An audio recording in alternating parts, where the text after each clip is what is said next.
Assalamualaikum warahmatullahi wabarakatuh. Perkenalkan, nama saya Haslia Mukoago dari kelompok 4 kelas C PIAUD Boltim. Di sini saya akan memaparkan hasil materi kami yang berjudul Pembelajaran Al-Quran Anak Usia Dini Metode Wafa. Membangun generasi Qurani dengan kegembiraan. Presentasi ini akan mengupas tuntas metode Wafa, sebuah pendekatan inovatif dan menyenangkan dalam mengajarkan Al-Quran kepada anak usia dini, yang dirancang oleh Ratna Pangastuti. Mengapa penting belajar Al-Quran sejak dini? Yang pertama, fondasi spiritual kuat. Menanamkan kecintaan dan pemahaman terhadap Al-Quran sejak usia dini, membentuk karakter dan moral yang kokoh. Yang kedua, meningkatkan kecerdasan. Proses menghafal dan memahami membantu stimulasi otak, meningkatkan daya ingat dan fokus. Yang ketiga, tumbuh kembang optimal. Pembelajaran yang berstruktur dan menyenangkan mendukung perkembangan kognitif, motorik, dan emosional anak. Selanjutnya, pengenalan metode Wafa, fondasi yang menyenangkan. Yang pertama, apa itu Wafa? Wafa adalah singkatan dari warisan Afa. Ini adalah metode belajar Al-Quran yang dirancang khusus untuk anak usia dini, dengan menekankan pendekatan multisensori dan kasih sayang.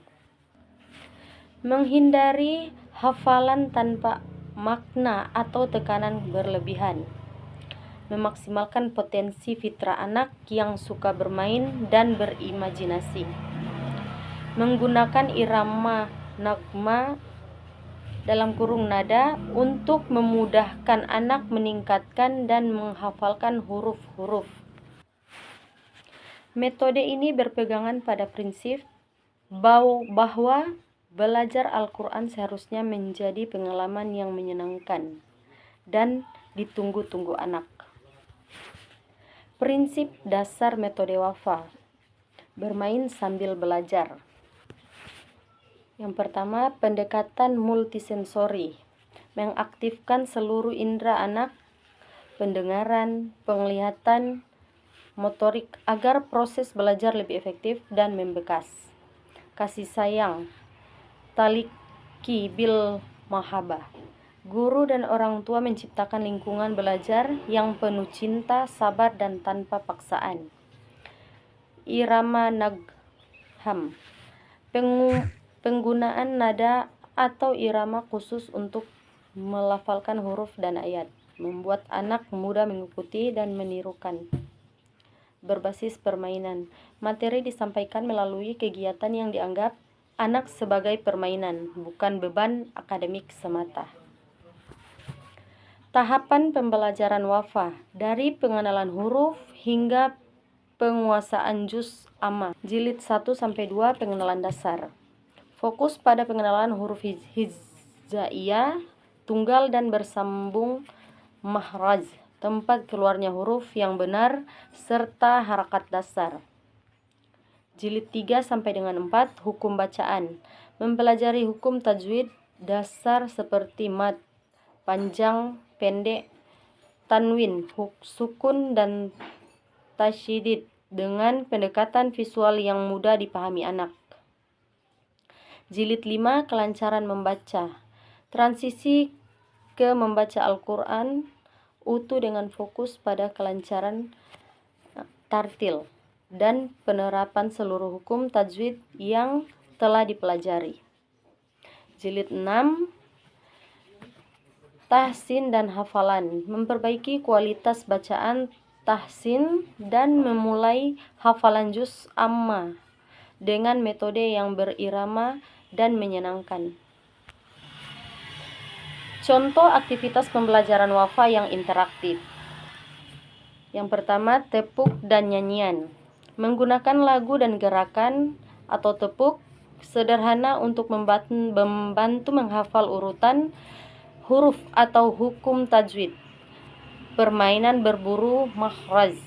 Aktivitas yang melibatkan gerakan fisik, di mana anak-anak diajak mencari atau menunjuk posisi makhraj huruf pada diri mereka atau gambar. Kartu huruf flashcard. Penggunaan media visual yang menarik dan penuh warna memperkenalkan huruf hijaiyah dan kosakatanya. Selanjutnya, menggambar dan mewarnai ayat.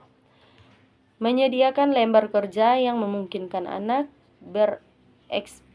berekspresi secara visual terhadap ayat atau kisah dalam Al-Quran.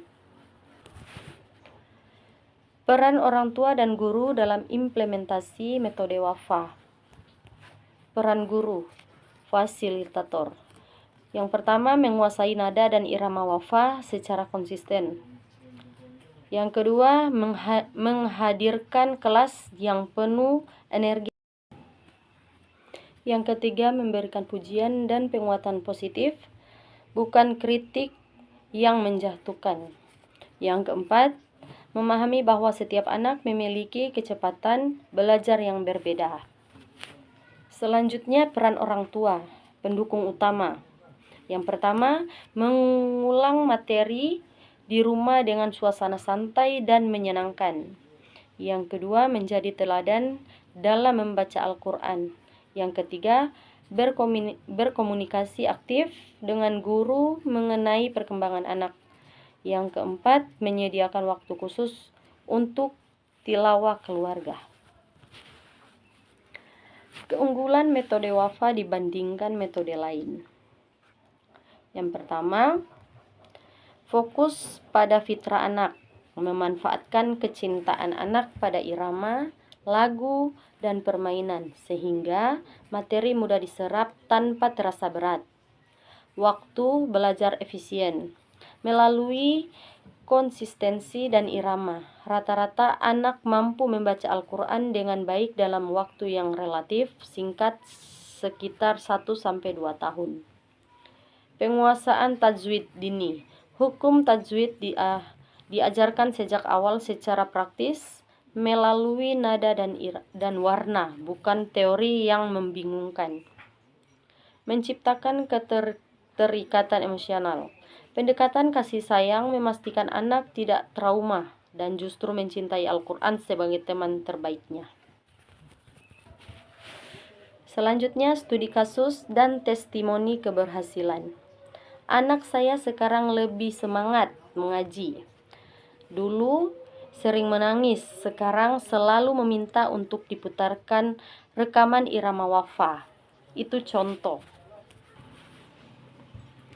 Data menunjukkan bahwa institusi yang mengimplementasikan metode wafa secara penuh mengalami peningkatan signifikan dalam tingkat kelancaran membaca Al-Quran pada siswa usia 5-7 tahun. Tingkatan kelancaran, persentase siswa yang lulus ujian membaca Al-Quran dengan tajwid yang baik. 95%.